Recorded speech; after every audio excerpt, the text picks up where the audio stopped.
Good morning. Last લેક્ચરમાં આપણે ડિવિડન્ડની વહેંચણી કરવી ત્યાં પહોંચેલા હતા. એટલે મેં તમને એવું કીધું હતું કે ભાઈ સામાન્ય સેક્રેટરી છે આ પ્રકારના કાર્યો કરે છે અને એ સેક્રેટરી એ ડિવિડન્ડની વહેંચણી પણ કરે છે. અને મેં એવું પણ કીધેલું હતું કે મને એમાં થોડો સમય જોઈએ છે, ડિવિડન્ડ સમજાવવામાં થોડો મને સમય જોઈએ છે. હવે શું કામ સમય જોઈએ એ સમજજો. તો મારે તમને આ શબ્દ સમજાવવાનો છે ને, એ શબ્દ મારી પાસે આવ્યો છે ડિવિડન્ડ.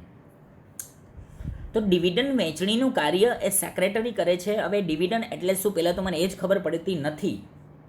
તો એ સમજવા પહેલાં તો મારે પ્રયત્ન કરવો પડશે. તો અહીં આપણને એમ કહે છે કે ભાઈ ડિવિડન્ડની વહેંચણી. તો ડિવિડન્ડ એટલે શું સમજજો.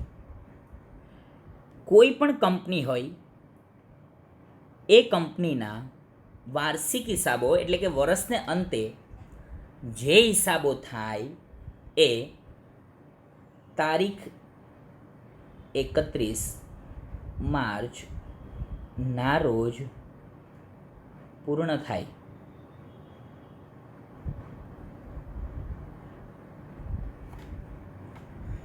એકત્રીસ માર્ચના રોજ તમામ કંપનીઓના હિસાબો પૂર્ણ થાય. આપણે બે પ્રકારના વર્ષ હોય છે. એક કેલેન્ડર વર્ષ કહેવાય, જે શરૂ થાય 1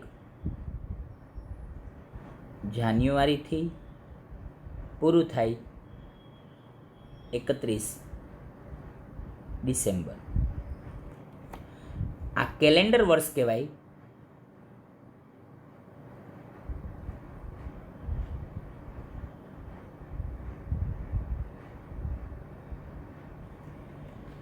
જ્યારે બીજું વર્ષ કહેવાય એને નાણાકીય વર્ષ કહેવાય.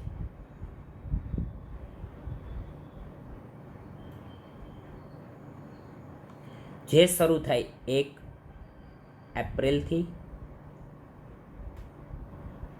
પૂરું થાય 31મી માર્ચ. એટલે યાદ રાખજો મિત્રો, હું એમ કહું છું કે જે નાણાકીય વર્ષ છે એ શરૂ થાય છે 1 એપ્રિલે અને પૂરું થશે 31મી માર્ચે. આનો અર્થ એવો થાય કે દર વર્ષે 31મી તારીખે કંપનીએ પોતાના હિસાબો કરી નાખવા પડે અને પડે જ. 31મી માર્ચે કંપનીએ પોતાના હિસાબો પૂર્ણ કરી નાખવા પડશે. આટલું હું માનું ત્યાં સુધી તમને સમજાઈ ગયું છે. આગળ હું જે વાત સમજાવું છું એ સમજજો. 31મી માર્ચે કંપની પોતાના હિસાબો પૂર્ણ કરે એટલે કંપનીની પાસે યા તો નફો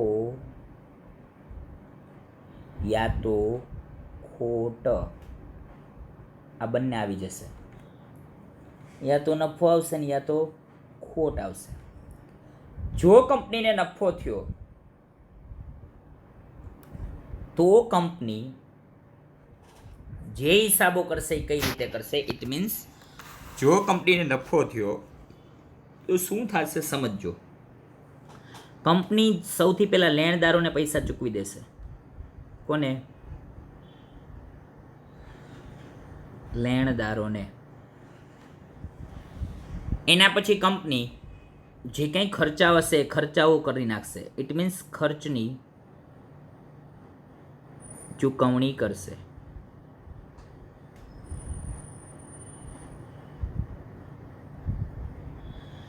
એના પછી તો કે કંપની કરવેરાની ચૂકવણી કરશે.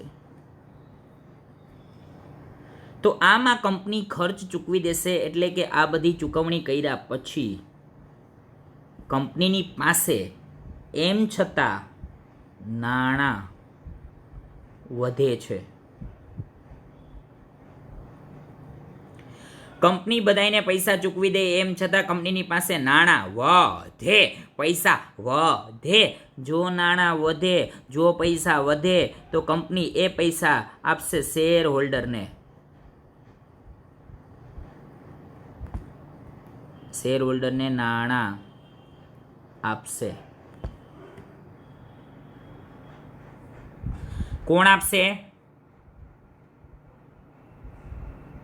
કંપની. કંપની જે શેર હોલ્ડરને નાણાં આપે એને કહેવાય ડિવિડન્ડ. મિત્રો યાદ રાખજો, વર્ષને અંતે કંપનીને નફો થાય, નફામાંથી એ લેણદારોને પૈસા ચૂકવે, એ ખર્ચની ચૂકવણી કરે, એ કરવેરાની ચૂકવણી કરે, એમ છતાં પૈસા વધે તો એ શેર હોલ્ડરોને જે પૈસા આપવામાં આવે એને કહેવાય ડિવિડન્ડ. ન સમજાય તો ફરી પાછું પૂછી શકો છો. હું ફરી પાછું તમને એકવાર સમજાવી દઉં. વર્ષને અંતે કંપની નફો કરશે, એમાંથી લેણદારોને પૈસા ચૂકવશે, ખર્ચની ચૂકવણી કરશે, કરવેરાની ચૂકવણી કરશે, અને એમ છતાં જો પૈસા વધશે તો એ શેર હોલ્ડરને પૈસા આપશે. અરે શેર હોલ્ડરને પૈસા શું કામ આવશે એ તો કયો? કારણ કે શેર હોલ્ડરે કંપનીમાં પૈસા રોકેલા હોય, કંપનીમાં પૈસા આપેલા હોય, એટલા માટે કંપની વર્ષને અંતે જે નફો થશે એ નફાનો ભાગ શેર હોલ્ડરને આપે એને કહેવાય ડિવિડન્ડ. ઓકે, તો ડિવિડન્ડની વહેંચણી કરવાનું કામ કોણ કરશે? સામાન્ય સેક્રેટરી. હવે હું તમને સમજાવવાનો હતો વહીવટી સેક્રેટરી, પણ એ પહેલાં મને યાદ રહેવું જોઈએ કે મને એક સરે એવું સરસ મજાનું ગીત ગવડાવ્યું હતું. એટલે મને કીધું હતું ખારા કરાવી મંડળના, એટલે કે ખારા કરાવી મંડળના. એની ઉપરથી મને ખબર પડી ગઈ હતી કે સેક્રેટરીના મુખ્ય 6 પ્રકારો છે. એમાં મને પહેલું ખબર હતું ખાનગી સેક્રેટરી, ખારા. ર ઉપરથી હતું રાજકીય સેક્રેટરી, એના પછી ખારા, પછી ક ઉપરથી હતું કંપની સેક્રેટરી, ખારા ક રા ઉપરથી હતું રાજદૂત કાર્યાલયનો સેક્રેટરી, વી ઉપરથી હતું વિભાગીય સેક્રેટરી, અને એના પછી હતું મંડળના સેક્રેટરી. આ મને યાદ રહી જવું જોઈએ, આ મને ક્યારેય ભૂલાવવું જોઈએ નહીં. હવે મને આગળ ભણવાનું આવ્યું. શું ભણવાનું આવ્યું? તો આગળ ભણવાનું આવ્યું વહીવટી સેક્રેટરી. આ કોનો પ્રકાર છે? તો આ તો કંપની સેક્રેટરીના 2 પ્રકાર છે, એક સામાન્ય સેક્રેટરી અને એક વહીવટી સેક્રેટરી. અહીં આપણને એમ સમજાવે છે કે વહીવટી સેક્રેટરી શું કાર્યો કરે છે. તો એ કહે છે કે ભાઈ નીચે મુજબના કાર્યો કરે. એમાં પહેલું, કંપનીઓની પસંદગી અને નિમણૂક કરવી. ઓહો, કર્મચારીની પસંદગી અને નિમણૂક કરવી. શું કહે છે મિત્રો અહીં? કર્મચારીની પસંદગી કરવી અને નિમણૂક. નિમણૂક એટલે કોઈ પણ કર્મચારીને નોકરી પર રાખવો એને કહેવાય નિમણૂક. આમ પસંદગી અને નિમણૂકનું કામ એ કોણ કરશે? વહીવટી સેક્રેટરી. કંપની વતી વાટાઘાટો કરવી અને કરારો કરવા. જો મિત્રો યાદ રાખજો, કરારો એટલે સમજૂતી, વાટાઘાટો એટલે એક પ્રકારના સોદાઓ કરવા, એક પ્રકારની વાતચીત કરવી, એક પ્રકારની સમજૂતી, વાટાઘાટો, કરારો કરવા. હિસાબો પર દેખરેખ રાખવી, હિસાબો પર દેખરેખ રાખવી, એની ઉપર નજર રાખવાનું કામ કોણ કરશે? વહીવટી સેક્રેટરી. સંચાલક મંડળને કંપની નીતિ અને કાર્યક્રમો, જો કાર્યક્રમો એટલે કાર્યને ક્રમ આપવો, કોઈ પણ કામને ક્રમ આપવો એને કહેવાય કાર્યક્રમ. કાર્યક્રમ ઘડવા માટે ઉપયોગી સલાહ સૂચનો અને માર્ગદર્શન એ કોણ આપશે? વહીવટી સેક્રેટરી. કંપનીના વિવિધ ખાતાઓ ઉપર દેખરેખ રાખવી, કંપનીના જુદા જુદા ખાતા ઉપર દેખરેખ રાખવાનું કામ કોણ કરશે? વહીવટી સેક્રેટરી. આમ વહીવટી અધિકારી તરીકે સેક્રેટરી સંચાલકો અને કંપની વચ્ચે કડીરૂપ એ કઈ રીતે હું તમને એમ સમજાવું. કડીરૂપ એટલે શું સમજજો. કોઈ પણ વ્યક્તિએ ચાવી હોય, એ ચાવીને કિચન સાથે જોડવી હોય તો એમાં જરૂર પડશે નહીં, તો કે ગોળ ઓલી કડી હોય. આ કડી છે ને એ એક બાજુ ચાવી રાખે અને એક બાજુ કિચન રાખે. તો આ બેને જોડવાનું કામ કોણ કરે? આ કડી કરે. એમ અહીં સંચાલકો અને કંપની આ બંનેને જોડવાનું કામ કોણ કરે? તો આ બંનેને જોડવાનું કામ એ વહીવટી સેક્રેટરી કરે. કોને કોને? સંચાલકોને, કંપનીને. આગળ કે છે રાજદૂત કાર્યાલયનો સેક્રેટરી. તમે હવે મોટા થઈ ગયા, બુદ્ધિશાળી થઈ ગયા, સમજદાર થઈ ગયા એટલે તમને ખબર જ હોય પહેલાંના સમયમાં રાજદૂત નામની ગાડી આવતી. અત્યારે રાજદૂતનું આધુનિક સ્વરૂપ છે. અત્યારે રાજદૂતને બીજા નામથી ઓળખાય છે. એ બીજા નામથી ઓળખાય છે એનું બીજું સ્વરૂપ છે. એ શું છે ખબર? તો કે એ તો અમને ખબર નથી, તો હું સમજાવું એ શું છે. એ છે ને એ બુલેટ. પહેલાંના સમયમાં જે રાજદૂત હતું એ અત્યારે થઈ ગયું બુલેટ. અત્યારે લોકો બુલેટ લઈને નીકળે છે, અત્યારે લોકો બુલેટ લઈને રખડે છે અને બુલેટનો અત્યારે બહુ ક્રેઝ છે. પણ પહેલાંના સમયમાં એ શું હતું? રાજદૂત હતું. તો એ રાજદૂત કાર્યાલય એટલે કે એ ગાડીનું નામ અહીંયા આવ્યું એવું નથી. આ રાજદૂત કાર્યાલયનો સેક્રેટરી અલગ. એ શું સમજાવે છે સમજો. અત્યારે દરેક દેશ અને અન્ય દેશમાં, જો અત્યારે દરેક દેશ અન્ય દેશમાં, ભારત દેશ અન્ય દેશમાં, અમેરિકામાં, જાપાનમાં, ચીનમાં શું કે છે? અત્યારે દરેક દેશ અન્ય દેશમાં પોતાના રાજદૂતો, મિત્રો યાદ રાખજો, જેને અંગ્રેજીમાં કહેવાય LGO, રાજદૂતો એને અંગ્રેજીમાં કહેવાય LGO. દરેક દેશ અન્ય દેશમાં પોતાના રાજદૂતો એટલે કે LGOની નિમણૂક કરે છે, જેમનું મુખ્ય કામ પોતાના દેશના હિતોનું રક્ષણ, પોતાનો જે દેશ છે, આપણો જે દેશ છે એના હિતનું રક્ષણ કરવું. એટલે કે હિત એટલે કે લાભ, ફાયદો. આપણા દેશને કોઈ પ્રકારની નુકસાની ન થાય, આપણા દેશમાં કોઈ અનઘટિત ઘટના ન બને એના માટે. એટલે શું કે છે? જેમનું મુખ્ય કામ પોતાના દેશના હિતોનું રક્ષણ કરવું અને પોતાના દેશનું દ્રષ્ટિબિંદુ એટલે કે પોતાના દેશમાં જે કંઈ કામ ચાલી રહ્યું છે એ દ્રષ્ટિબિંદુ, એ વાત એ સમજાવવાનું હોય છે. આવા સેક્રેટરીને રાજદૂત કાર્યાલયના સેક્રેટરી તરીકે ઓળખાય છે. આપણા દેશના પણ એક વ્યક્તિ અમેરિકામાં હોય, એક જાપાનમાં હોય, એક ચીનમાં હોય, એક રશિયામાં હોય, એ શું કરશે? તો કે એ આપણા દેશનું રક્ષણ કરશે, આપણા દેશની સુરક્ષા કરશે, આપણા દેશની સિક્યુરિટી જાળવી રાખવાનું કામ કરશે. તો એ જે કામ કરી રહ્યા છે એને કેનો શું હોદ્દો આપવામાં આવે છે? તો એને કહેવાય છે રાજદૂત કાર્યાલયના સેક્રેટરી. સમજાય છે મિત્રો? એને કહેવાય છે રાજદૂત કાર્યાલયના સેક્રેટરી. એ શું કરશે? તો કે એક દેશ વતી, પોતાના દેશ વતી બીજા દેશમાં રહી અને કામ કરશે અને પોતાના દેશનું હિત થાય, પોતાના દેશનું ભલું થાય, પોતાના દેશની રક્ષણ થાય એવું એ કામ કરશે. એના પછી છે વિભાગીય સેક્રેટરી. જો વિભાગીય એટલે આપણને શબ્દ ઉપરથી જ ખબર પડી જાય, વિભાગ માટેના જુદા જુદા ડિપાર્ટમેન્ટ હશે એના માટેના સેક્રેટરી. તો અહીં શું કે છે? પ્રજા વિધાનસભ્યો કે સાંસદ ચૂંટે છે. હા, એ તો આપણને ખબર છે હો ભાઈ. વિધાનસભાની ચૂંટણી થાય ને સાંસદો ચૂંટવામાં આવે ને ચૂંટવામાં આવે એટલે શું? તો તમને બધાને ખબર છે કે ભાઈ આપણા દેશમાં લોકશાહી ચાલે છે. તો લોકશાહીમાં શું હોય? લોકો દ્વારા જે દેશ ચાલે એને લોકશાહી કહેવાય. તો આપણા દેશમાં શું હોય? તો કે ભાઈ આપણા દેશમાં બધાને મત આપવામાં આવે અને મત આપતા જેની બહુમતી થશે, જેને વધારે મત મળશે એ વ્યક્તિ શું થશે? તો કે એ વ્યક્તિ ચૂંટાશે અને એ વ્યક્તિ ચૂંટાશે એટલે એ વ્યક્તિ આગળ નીકળી જશે, એ વ્યક્તિ આગળ કામ કરશે. તો અહીં કે છે પ્રજા વિધાનસભ્યો કે સાંસદ ચૂંટે છે. જે પક્ષ બહુમતી ધરાવતો હોય તે પક્ષ સરકાર રચે છે.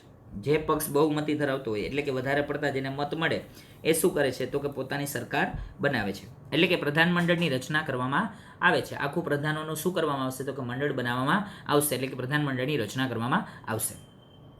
જે તે વિભાગને પ્રધાન સંભાળે છે. જે તે વિભાગ હોય એને કોણ સંભાળે? તો કે પ્રધાન સંભાળે.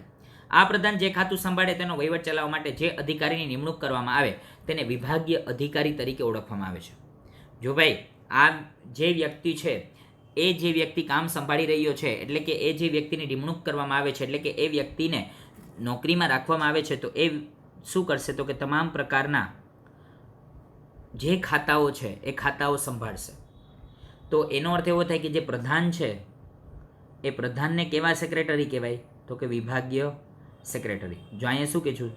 આ પ્રધાન જે ખાતું સંભાળે તેનો વહીવટ ચલાવવા માટે જે અધિકારી નિમણૂક કરવામાં આવે તેને વિભાગીય સેક્રેટરી તરીકે ઓળખવામાં આવે છે. આગળ કે છે તે વિભાગીય વડા કે વિભાગીય સેક્રેટરી તરીકે સનંદી, જો એ શું કે છે? વિભાગીય વડા કે વિભાગીય સેક્રેટરી સનંદી IAS અધિકારીની નિમણૂક કરવામાં આવે છે. જો અહીં જેવા તેવા કોઈ વ્યક્તિની નિમણૂક કરવામાં આવતી નથી. અહીં તો નોલેજવાળો વ્યક્તિ હશે, જેને કંઈક ખબર પડતી હશે, જેની પાસે કંઈક નોલેજ હશે, એટલે કે સનંદી એટલે કે એના માટેનું એની પાસે નોલેજ હશે, એના માટેનું એની પાસે એજ્યુકેશન હશે. એવા IAS એવા અધિકારીની નિમણૂક ફરજિયાત વિભાગીય સેક્રેટરી માટે કરવામાં આવે છે. આવા અધિકારીનું મુખ્ય કાર્ય જે તે વિભાગ નીતિ ઘડતર મુજબ ચાલે કે નહીં, નીતિ ઘડતર મુજબ એટલે કે નિયમો મુજબ, એના રૂલ્સ રેગ્યુલેશન મુજબ નિયમોથી ચાલે કે કેમ એ જોવાનું કામ આ વ્યક્તિ કરે છે. કોણ વ્યક્તિ કરે છે? તો કે વિભાગીય સેક્રેટરી. એ શું કરશે? તો કે આ જે કામ છે એ વ્યવસ્થિત રીતે ચાલશે કે કેમ, આ કામ એ યોગ્ય રીતે ચાલશે કે કેમ, એ બધું કામ જોવાનું એના અંડરમાં આવે, એને ખબર પડે. અને એણે શું કરેલું હોય છે?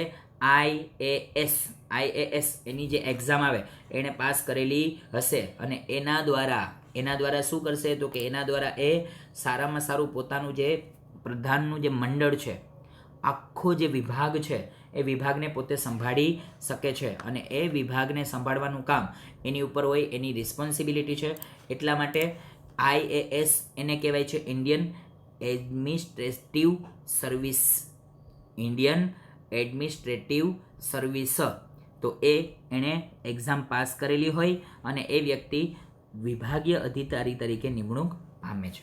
આગળ કે છે તેમણે જે તે વિભાગનું કાર્ય નિષ્ઠાપૂર્વક, પ્રામાણિકપણે અને કાયદાકીય રીતે સંચાલન કરવાનું હોય છે.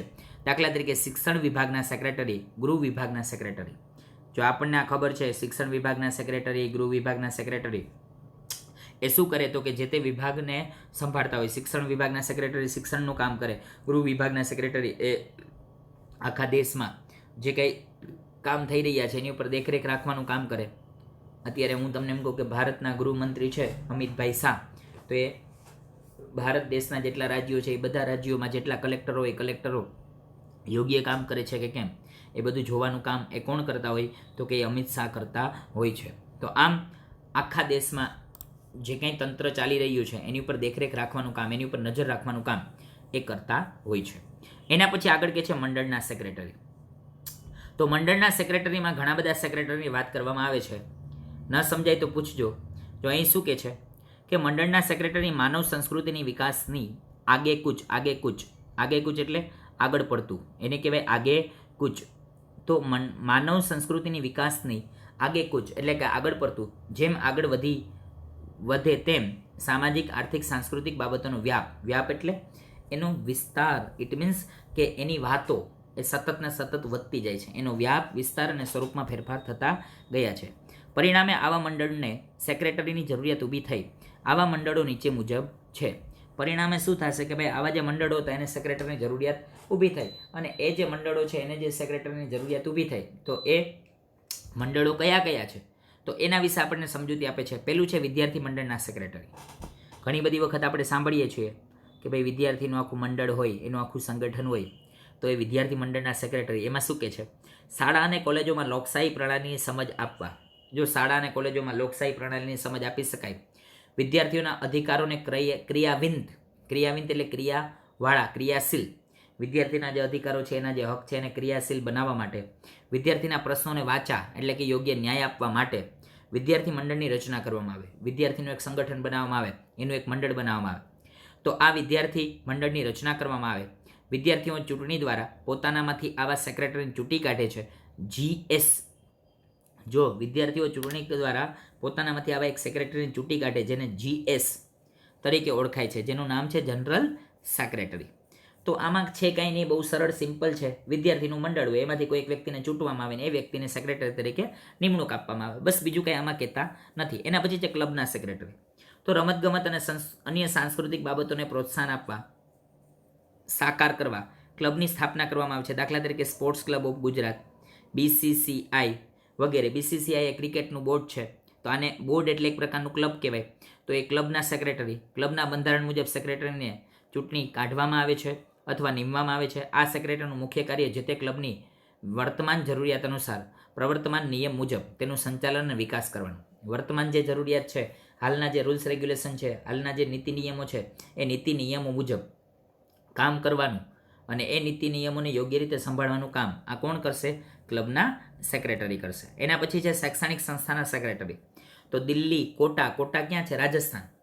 જો દિલ્હી પછી રાજસ્થાન એટલે કે કોટા, અમદાવાદ જેવા મોટા શહેરોમાં શૈક્ષણિક સંસ્થાઓનું વિશાળ સંકુલ ઊભું કરવામાં આવે, મોટું એવું સંકુલ ઊભું કરવામાં આવે શિક્ષણ આપવા માટે. તેનું સંચાલન કરવા માટે સેક્રેટરીની નિમણૂક કરવામાં આવે. એનું સંચાલન કરવા માટે કોની નિમણૂક કરવામાં આવશે? સેક્રેટરીની. સેક્રેટરી આવી સંસ્થામાં મુખ્ય વહીવટી અધિકારી તરીકે ફરજ બજાવે છે. જો એ સેક્રેટરી હોય એ આવી સંસ્થામાં શું કરશે? મુખ્ય વહીવટી અધિકારી તરીકે પોતાની ફરજ બજાવે છે. પોતાની જે રિસ્પોન્સિબિલિટી છે, પોતાની જે જવાબદારી છે એને યોગ્ય રીતે નિભાવશે.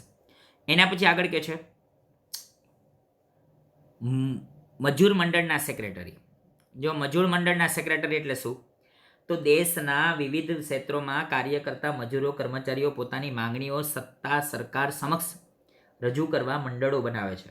સરકાર સમક્ષ, સરકારની પાસે માંગણીઓ રજૂ કરવા માટે, સરકારની પાસે પોતાની ડિમાન્ડ રજૂ કરવા માટે આવા મંડળોની રચના કરવામાં આવે છે.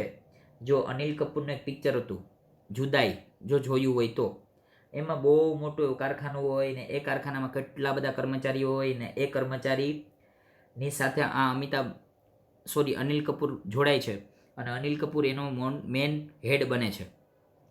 તો એ જે હેડ બને એને કહેવાય એક પ્રકારનો સેક્રેટરી. તો એ કર્મચારીની ડિમાન્ડ હશે, કર્મચારીની જે માંગણી હશે એને પૂરી કરવા માટે જે તે સરકાર પાસે અથવા જે તે સત્તાધાર અધિકારી હશે એની પાસે જશે, જે મજૂર મંડળ તરીકે ઓળખાય છે. દાખલા તરીકે ભારતમાં ઇનટુક, જો એ શું કહે છે કે ભારતમાં આ બે પ્રકારના મજૂરના મંડળો છે કે જે શું કરે છે? તો કે જે આ મજૂરો વતી કાર્ય કરે છે. એટલે કે છે ભારતમાં ઇનટુક અને આઈટુક. જો ઇનટુક અને આઈટુક શું છે? ઇનટુક અને આઈટુક. તો ઇનટુક એટલે શું સમજજો. ઇનટુક એટલે છે Indian national trade union Congress. Indian national trade union Congress એને ઇનટુક કહેવાય. અને આઈટુક એટલે ઇન્ટરનેશનલ ટ્રેડ યુનિયન કોન્ફેડરેશન, આને કહેવાય છે આઈટુક. તમે પેજ નંબર 79 ઉપર જોશો તો 79 ઉપર આ બધા જે આપણા ઇંગ્લિશના શબ્દો છે એના ફૂલ ફોર્મ લખેલા છે. તો એ તમે એક વખત વાંચી જશો તો તમને યાદ રહી જશે. ઓકે, વગેરે મંડળો કાર્યરત છે. આ મંડળો પોતાની માંગણીઓ અસરકારક બનાવવા, પોતાની જે માંગણી છે, પોતાની જે ડિમાન્ડ છે એને અસરકારક, એને યોગ્ય રીતે બનાવવા, રજૂઆત કરવા સેક્રેટરીની શું કરે છે? નિમણૂક કરે છે. ભારતના ભૂતપૂર્વ રાષ્ટ્રપતિ શ્રી વી ગિરીએ 1922માં અખિલ ભારતીય રેલ કર્મચારી સંઘની સ્થાપના કરી હતી. મિત્રો, હજી પણ હાલની તરીકે તમે રેલવે સ્ટેશન જાઓ ને એટલે તમને ત્યાં ક્યાંક ને ક્યાંક અખિલ ભારતીય કર્મચારી સંઘ એવી તમને ક્યાંક ને ક્યાંક આમ તકતી દેખાશે કે ક્યાંક ને ક્યાંક તમને બોર્ડ દેખાશે. તો આ આપણને હજી હાલની તરીકે આ વસ્તુ આપણે જોઈએ છીએ કે એના જે કર્મચારીઓ છે એ કર્મચારીનું શું છે? એક પ્રકારનું સંઘ છે. એ કર્મચારીનો એક પ્રકારનો આખો ડિપાર્ટમેન્ટ છે. એમાંથી પણ એક વ્યક્તિની નિમણૂક કરવામાં આવે છે, એક વ્યક્તિને સેક્રેટરી તરીકે રાખવામાં આવે છે. ઓકે, એના પછી છે વેપારી મંડળના સેક્રેટરી. વેપારી મંડળો, ઉત્પાદક મંડળો, સેવા મંડળી પોતાના ધંધા રોજગારમાં ઉદ્ભવતા પ્રશ્નોની રજૂઆત કરવા, પોતાના ધંધા રોજગારમાં જે કંઈ પ્રશ્નો થાય એ પ્રશ્નોની રજૂઆત કરવા માટે કોની પાસે? તો કે સરકાર પાસે, અથવા તો કોઈ જેને કહેવાય કે ભાઈ કોઈ ડિપાર્ટમેન્ટ છે ને એ ડિપાર્ટમેન્ટ વારંવાર ધંધા રોજગારને નુકસાન કરતું હોય, ઇન્કમ ટેક્સ છે તો ઇન્કમ ટેક્સવાળા વારંવાર આવીને હેરાન કરતા હોય, તો આ બધા ભેગા થાય અને ભેગા થઈને શું કરશે? તો કે રિક્વેસ્ટ કરશે, પોતાની રજૂઆત કરશે. તો આ જે વ્યક્તિઓ છે એ વ્યક્તિઓ સાથે મળીને કામ કરશે. એટલા માટે એ શું કરે છે? તો કે વેપારી આખું એસોસિએશન બનાવે, આખું પોતાનું મંડળ બનાવે. એટલે શું કે છે કે ભાઈ ધંધા રોજગારમાં ઉદ્ભવતા પ્રશ્નોની રજૂઆત કરવા, ઉકેલ લાવવા એસોસિએશન કે મંડળની રચના કરે છે. એસોસિએશન અથવા મંડળની રચના કરે છે. દાખલા તરીકે ભારતમાં ચેમ્બર ઓફ કોમર્સ, ફિક્કી એટલે શું? તો federation of India chamber of commerce and industry, એને કહેવાય ફિક્કી. તમને એક માર્કમાં પૂછાઈ શકે કે ફિક્કી કોને કહેવાય? ફિક્કી એટલે શું? તો આ એક પ્રકારની શું છે? તો કે વેપારી મંડળ છે જેનું નામ છે federation of India chamber of commerce and industry. તો આ ફિક્કી જેવા અન્ય ઘણા મંડળો છે કે જે શું કરે છે? તો કે વેપારી મંડળ વેપારીની જે કંઈ રજૂઆત હશે એ રજૂઆત સરકાર સમક્ષ રજૂ કરશે, સરકાર સમક્ષ એ વાત લઈને જશે. આગળ કે છે જ્યાં સેક્રેટરીની નિમણૂક કરવામાં આવે છે અને આવા મંડળોનું સંચાલન મંડળના બંધારણ મુજબ કરવામાં આવે છે. જો આ જે મંડળો છે એનું સંચાલક મંડળના જે બંધારણ હશે, એના જે રૂલ્સ રેગ્યુલેશન છે એ મુજબ કરવામાં આવશે. એના પછી આગળ કે છે સહકારી મંડળીના સેક્રેટરી. સહકારી મંડળી એટલે શું? તો સહકારી મંડળી મિત્રો કોને કહેવાય? એકબીજાના સહકારથી ચાલતી હોય એવી મંડળી, એને કહેવાય સહકારી મંડળી. આર્થિક, સામાજિક, સાંસ્કૃતિક ઉત્થાન. ઉત્થાન એટલે વિકાસ. જો ઉત્થાન એટલે શું થશે? વિકાસ. કયો વિકાસ? આર્થિક વિકાસ, સામાજિક વિકાસ અને સાંસ્કૃતિક વિકાસ થાય એના માટે આવી સહકારી મંડળીની રચના કરવામાં આવે છે. દાખલા તરીકે હાઉસિંગ સોસાયટી માટે કોઓપરેટિંગ હાઉસિંગ સોસાયટી, આ પ્રકારની સોસાયટી બનાવવામાં આવે. શાળા, કોલેજ અને અન્ય સંસ્થાઓ માટે સ્ટાફ ક્રેડિટ કોઓપરેટિવ સોસાયટીની રચના કરવામાં આવે.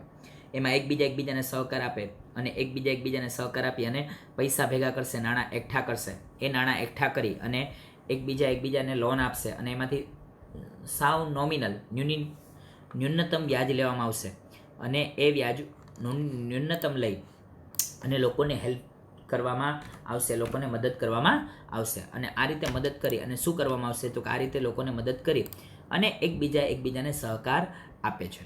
તો આ સહકાર દ્વારા વ્યક્તિ એ સારામાં સારી રીતે શું કરી શકશે? પોતાની પ્રગતિ કરી શકશે, પોતાનો વિકાસ કરી શકશે.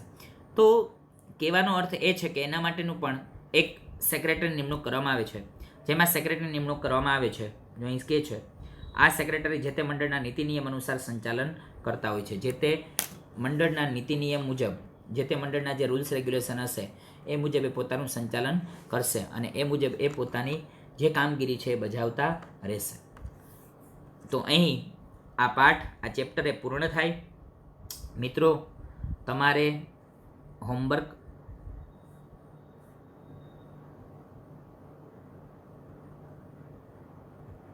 અહીંથી શરૂ થાય છે, એટલે કે સ્વાધ્યાય એ તમારે હોમવર્કમાં લખવાનું છે. સ્વાધ્યાયમાં શું છે એક વખત આપણે નજર મારી લઈએ. સ્વાધ્યાયમાં